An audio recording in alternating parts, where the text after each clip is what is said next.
আল্লাহ বলছেন তোমার কাছে যখন কেউ আসবে তুমি তাকে সালাম দিবা।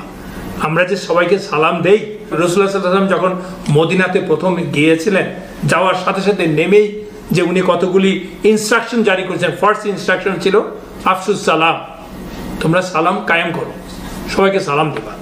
আল্লাহ কিন্তু কোরআনে রাসূলুল্লাহ সাল্লাল্লাহু আলাইহি ওয়াসাল্লাম বলছে যে আপনি ওদেরকে সালাম দেন, যেই আপনার কাছে আসবে তাকে সালাম দেন।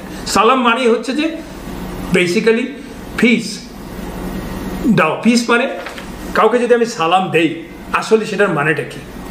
আসলে সেটার মানে হচ্ছে সালাম মানে হচ্ছে কিন্তু সিকিউরিটি দান করা। সালাম মানে হচ্ছে সিকিউরিটি দান করা, শুধু পিস না।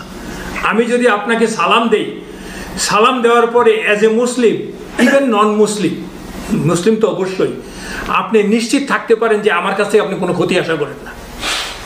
আমি যে আপনাকে আসলে দেখার সাথে সাথে সালাম দিলাম, আসসালামু আলাইকুম, it is expected that I am not going to do any harm, যদি আমি সত্যি সত্যি আপনাকে সালাম দিয়ে থাকি। But in reality we do different, right? But let's try to improve ourself ইনশাআল্লাহ।